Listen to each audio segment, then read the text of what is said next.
Hello friends, this is अमन। मैं आप लोगों को आज एक चीज़ दिखाना चाहता हूँ। ये हैं आदित्य रंजन सर, जो कि यूट्यूब पे काफ़ी फेमस और अच्छे टीचर हैं। तो ये क्वेश्चन को डिस्कस कर रहे हैं, जो अब देखिए क्वेश्चन है क्या। अब हम आप लोगों को यहाँ पर जो है ना वो एकदम डिफरेंट कंसेप्ट समझाएंगे। अब आप लोगों का बहुत ये वाला सवाल हो गया, सेम रिमाइंडर डिफरेंट रिमाइंडर और ये सारी बातें आप लोग जान गए। अब एकदम आप लोग जो है यहाँ पर नया कंसेप्ट सीखेंगे और ये नया कंसेप्ट मेरे भाई यहाँ पर क्या होगा, तो नया कंसेप्ट जो आप लोग अब पढ़ने वाले हैं उसका नाम मेरे भाई सक्सेसिव डिवीजन है। सक्सेसिव डिवीजन का से एक सवाल पहले पढ़ा देता हूँ और उसके बाद में तब जो है मैं आपको यहाँ पर क्लियर करूँगा। तो इस क्वेश्चन में जैसे बोला गया, when a number is successively divided by 3, 4 and 7, the remainder obtained are 2, 3 and 5. What will be the remainder when 84 divide the same number? अब यहाँ पर पहले है ना उस संख्या के बारे में हम पता करेंगे कि वो संख्या मेरे भाई कितनी है। पहले है ना भाई उस संख्या के बारे में पता करेंगे और तब उसके बाद में उसका रिमाइंडर निकालेंगे। तो अभी यहाँ पर आप इसको भी मिटा दो, ये भी आपके काम का नहीं है। अभी ये सक्सेसिव डिवीजन कैसे वर्कआउट करता है ये हम आपको बढ़िया तरीके से समझा देते हैं। तो आप यहाँ पर देखिए जैसे सक्सेसिव डिवीजन को लिखना कैसे होता है। यहाँ से अब आपका आसान है, मुश्किल कुछ भी नहीं है। तो जिससे आप डिवाइड कर रहे हैं उसको इधर में लिखिए और जो रिमाइंडर आएगा आप यहाँ लिखिए। तो जब आप क्रमिक रूप से 3, 4 और 7 से, मतलब आप 3 से डिवाइड कर रहे हैं, 4 से डिवाइड कर रहे हैं और 7 से डिवाइड कर रहे हैं, तो जो रिमाइंडर आएगा मेरे भाई वो आएगा 2, फिर आएगा 3 और फिर आएगा 5 यहाँ पे। तो अगर उस संख्या का मान पता करना है, अगर उस संख्या का मान मेरे भाई पता करना है तो वो संख्या क्या हो सकती है। आप देखो देखो ऐसा नहीं है मेरे भाई कि वो एक ही संख्या होगी, उसके मेरे भाई कई सारे संख्या बन सकते हैं। सक्सेसिव डिवीजन के जो ये सवाल आते हैं एसएससी में, बैंकिंग में, सीडीएस में, हर जगह पर पूछे जाते हैं, ठीक है ना। इनमें मेरे भाई कभी एक संख्या बनती ही नहीं है, मल्टीपल संख्या बनने के आसार होते हैं कि कोई एक संख्या है उसको 3, 4 और 7 से भाग करने पर 2, 3, 5 का मेरे भाई क्या आता है, तो रिमाइंडर आता है। तो यहाँ पर सबसे पहले जैसे इसमें अगर मान लीजिए सबसे छोटी संख्या प्राप्त करनी है, आप यहाँ पर 0 लो और इसे 2 लकीर खींचो। यहाँ पर मेरे भाई दोनों तरफ से ऐसे लकीर खींच लेना और दोनों को भेज देना। इधर वाली जो लकीर होती है वो मल्टीप्लाई का काम करती है और इधर वाली जो लकीर होती है वो प्लस का काम करती है। फिर से रिपीट करना है आपको। यहाँ पर क्या करना है, 0 मान लेना है, लाइनिंग खींचनी है मेरे भाई, ये मल्टीप्लाई होगी और ये सारी की सारी प्लस होगी। अब अगर हम यहाँ देखें तो हम क्या बोलेंगे, 7 इंटू 0 प्लस 5, तो ये 0 प्लस 5 कितना हो जाएगा, 5, वो यहाँ पर लिख दो। 4 इंटू 5 20 और 3 मेरे भाई 23, तो वो यहाँ पर लिख दो। 3 इंटू 23 69 प्लस 2 71 मेरे भाई वो लिख दो। तो ये 71 नाम की वो संख्या हो गई। ये क्या हो गया, तो 71 नाम की संख्या हो गई। ऐसा नहीं है कि 71 ही मेरे भाई आंसर होगा, नहीं, 71 वो पहली संख्या है। ऐसे सीरीज में लगातार काफी सारी संख्याएं मेरे भाई निकल करके आ जाएंगी। तो इसीलिए कभी इनमें क्वेश्चंस में n का मान नहीं पूछता। तो n मेरे भाई क्या आया है, 71।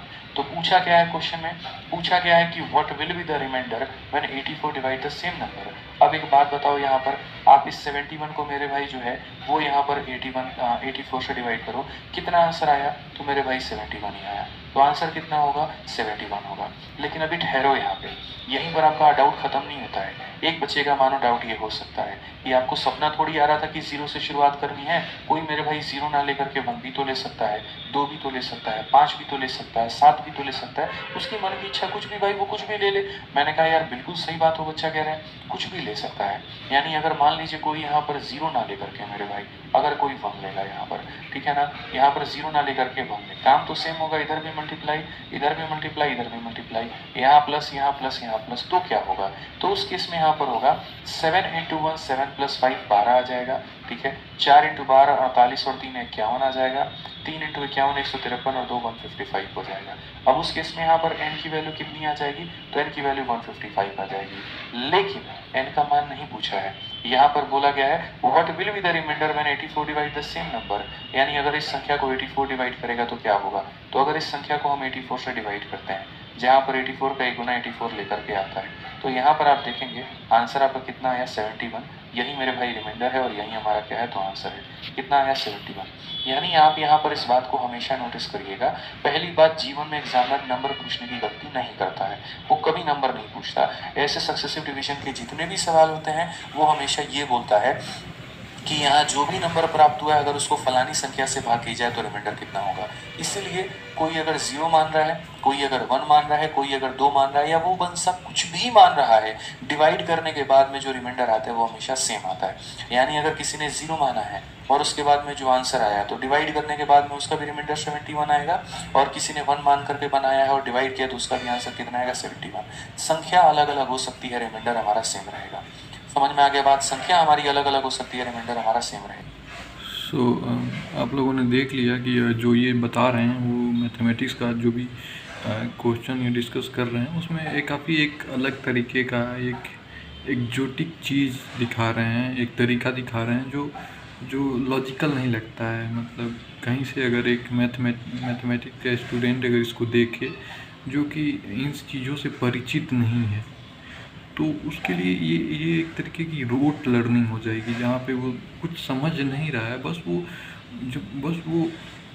जो चीज़ सीख रहा है वो ये सीख रहा है कि एक तरीका है, जैसे कि एक तरीका है जिसके पीछे कोई रीजनिंग नहीं है और ऐसे करने पर आंसर मिल जा रहा है। तो ऐसे ना ही एसएससी चाहती है कि ऐसे जो स्टूडेंट्स हों वो उनके वहाँ जाएं, और ना ही वैसे जाने चाहिए, क्योंकि रोट लर्निंग मतलब वो किसी काम की चीज़ नहीं होती है, जहाँ पे आप अपने ब्रेन को एक अच्छे तरीके से फंक्शनलाइज नहीं कर सकते हो, आप समझ नहीं रहे हो आप कर क्या रहे हो, फिर भी आप कर रहे हो।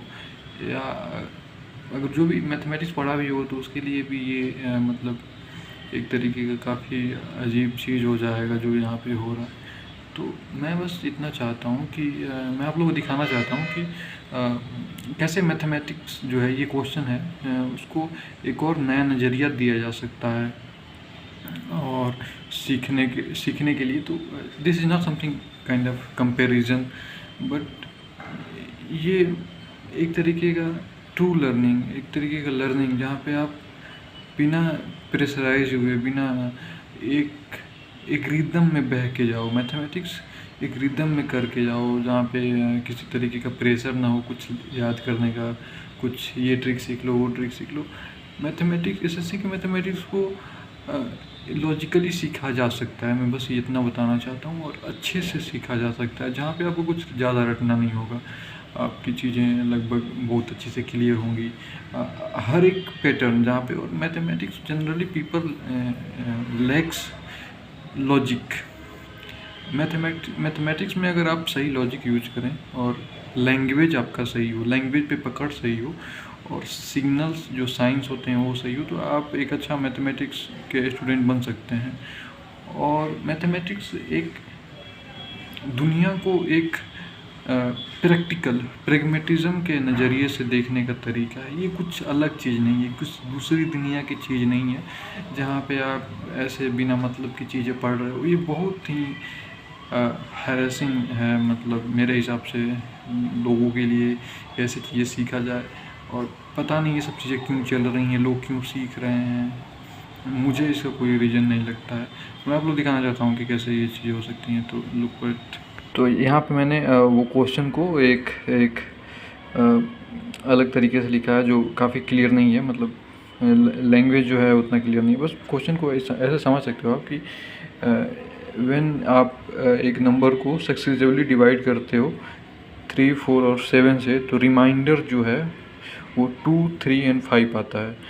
तो उस संख्या को अगर 84 से डिवाइड करा जाए तो what will be the remainder, question ये है। तो मैं बस इतना चाहता हूँ कि अगर कोई भी संख्या है, लेट एज्यूम वो संख्या x है वो संख्या, तो अगर x वो संख्या है तो हम नॉर्मली कोई भी अगर स्टूडेंट है वो बचपन में कहीं ना कहीं एक जो भी डिवीज़न होता है, उस डिवीज़न एल्गोरिथम्स होते हैं उनको सीखा होता है कि अगर x कोई संख्या है उसको आप p से डिवाइड करोगे तो यहाँ पे अगर कोसेंट q आता है और रिमाइंडर r आता है, तो हम x को p into Q plus r के रूप में लिख सकते हैं, ऐसे हम लिख सकते हैं। तो ये एक नॉर्मल चीज़ है डिवीज़न एल्गोरिथम का। जब आप डिवीज़न सीखते हो तो वहाँ पे एक नॉर्मल चीज़ है, ये पता होना चाहिए हर एक मैथमेटिक्स के स्टूडेंट को, ये चीज़ें पता होनी चाहिए, ठीक है। तो मैं उसी के हिसाब से कह रहा हूँ कि अगर x को 3 से डिवाइड करा जाए तो x को 3 से डिवाइड करा जाए तो मैं अस्यूम कर रहा हूँ कि यहाँ पे p जो है वो कोसेंट है और रिमाइंडर कितना बच रहा है, 2 आ रहा है, रिमाइंडर 2 आ रहा है। ठीक है, फिर से p को जैसे सक्सेसिव डिवीज़न के बारे में थोड़ा सा आप लोगों को नॉलेज होना चाहिए, कि नॉलेज अगर हो तभी आप देखिए वीडियो सक्सेसिव की। कि जैसे कोई आप डिवाइड कर रहे हो, जैसे कि अगर 5 है, ठीक है, 5 को और आप 27 से डिवाइड कर रहे हो, तो मैं ये कहूँ कि हाँ, मैं कहूँ कि 27 इज सक्सेसिवली डिवाइड बाई 5, 7 और 2, ठीक है, 5 एंड 7, तो रिमाइंडर कितना आएगा अगर मैं ये कहूँ, तो इसको ऐसे समझ सकते हो कि 27 से डिवाइड करिए पहले, तो इसको देखिए तो यहाँ पे इसको 5 करिए तो 5, 25, 2 एंड यहाँ पे 2 रिमाइंडर आ रहा है, यहाँ पे 2 इज रिमाइंडर। तो यहाँ पे जो 5 है, 5 को 7 से डिवाइड करा जाए, 7 को 5 से डिवाइड करा जाए तो रिमाइंडर कितना आएगा, तो रिमाइंडर 5 ही आएगा, क्योंकि ये 5 7 से छोटा है तो रिमाइंडर ये 5 ही आएगा। और ऐसे आपको ये नॉलेज होना चाहिए, क्योंकि ये डिवीजन एल्गोरिथम जो कि काफ़ी छोटे क्लासों में सिखाई जाती है, तो ये पता होना चाहिए। मैथमेटिक्स ऐसे ही सीखा जाता है, ठीक है। तो फिर ये सक्सेसिव डिवाइड होता है कि मतलब उस नंबर को आप जैसे जो भी कोसेंट आ रहा है, फिर कोसेंट को दूसरे वाले संख्या से जो सक्सेसिवली में डिवाइड कर रहा है उससे डिवाइड करिए फिर से, तो जो चीज़ पूछा जाए वो बता दीजिए आप, सक्सेसिवली रिमाइंडर कितना होगा या सक्सेसिवली कोसेंट कितना होगा आप उससे बता सकते हैं, ठीक है। तो यहाँ पे x = 3p+2 लिख सकते हैं। और सेम वाइज अब यहाँ पे p आया, यहाँ पे जो ये कोसेंट है तो कोसेंट को आगे फिर से लिखा जाए, फिर से इसको मैं 4 से डिवाइड करूँ तो 4 से q की रिमाइंडर बचेगा 3, और फिर से q आया, q है यहाँ पे, तो q को यहाँ पे लिखें और फिर से यहाँ पे 7 और एज्यूम कर लिए कि कोसेंट आ रहे हैं, और यहाँ पे 5, तो ये चीज़ें आ गई, ठीक है। तो अब मुझसे पूछा जा रहा है कि मिनिमम वैल्यू ऑफ x क्या हो सकती है, पहली संख्या मतलब x जो क्या हो सकती है। जैसे क्या होता है ना कि ऐसे ये इक्वेशन से बहुत सारे पॉसिबिलिटी बन सकती हैं, जहाँ पे x की बहुत सारी different x p n q की बहुत सारी डिफरेंट वैल्यू आ सकती हैं, लेकिन मैं सबसे पूछा सबसे मिनिमम वैल्यू क्या होगी, तो उसके लिए कि मैं अगर ये पता करूँ कि सबसे मिनिमम वैल्यू क्या होगी, तो यहाँ पे डिपेंडेंसीज को आप देख सकते हो कि x डिपेंड कर रहा है q पे, x डिपेंड कर रहा है q पे, x डिपेंड कर रहा है p पे, p डिपेंड कर रहा है q पे। तो अगर q को मैं सबसे छोटा वैल्यू दे दूँ, हाँ, तो ये चीज़ गेस कर, मतलब ये चीज़ लॉजिकल है। अगर मैथमेटिक्स कुछ है तो इन्हीं चीज़ों से मैथमेटिक्स बनती है, जहाँ पे आप गेस करते, आप लॉजिक लगाते हो। ये this is a kind of logic, आप यहाँ पर लॉजिक लगाओगे, तो ये एक तरीके की लॉजिक है कि आप ये डिपेंडेंसी है, तो सबसे छोटी वैल्यू अगर आप q को दोगे तो फिर q एक बार डिसाइड हो जाएगा, फिर 2x की वैल्यू आ जाएगा, वो सबसे छोटा ही होगा। तो मैं q को सबसे छोटी वैल्यू देने के लिए मैं यहाँ पे देखूँ कि 7r+5 फॉर्म में होगा। अगर यहाँ पे नेचुरल नंबर है r, होल नंबर है, नेचुरल नंबर और जो जीरो को अपने आप में लेता हो, मतलब जीरो यूनियन नेचुरल नंबर है अगर r की पॉसिबिलिटीज़, तो r को मैं अस्यूम कर सकता हूँ जीरो, जो कि q की सबसे मिनिमम लिस्ट वैल्यू देगी। तो मैं अस्यूम कर ले रहा हूँ r को जीरो के बराबर, देन q की वैल्यू जो आएगी वो 5 आ जाएगी। अब q की वैल्यू 5 आ जाएगी तो आप p की वैल्यू आराम से निकाल सकते हो, तो ये आ जाएगा, p की वैल्यू 23 आ जाएगी, और फिर से x की वैल्यू आ जाएगी 69 + 2 में 71 आ गई। अब फिर से क्वेश्चन कह रहा है कि अगर 84 से डिवाइड करें 71 को तो रिमाइंडर कितना बचेगा। तो 84 को अगर 71 से डिवाइड करेंगे तो आप डिवीजन एल्गोरिथम से ये देख सकते हैं कि 84 को जब 71 से डिवाइड करने जाएंगे तो ये छोटा है 71 84 से, तो रिमाइंडर जो होगा वो 71 ही होगा। डिवीज़न एल्गोरिथम से आप सीख सकते हैं। डिवीज़न एल्गोरिथम एक बहुत ही मतलब ब्यूटीफुल वे है। मैं इसको रिगरसली और प्रिसाइजली दिखाने का तरीका है। तो यहाँ पे आप समझ सकते हो कि 71 इज़ अ आंसर। तो यहाँ पे आप देख सकते हैं कि 71 आंसर आ रहा है।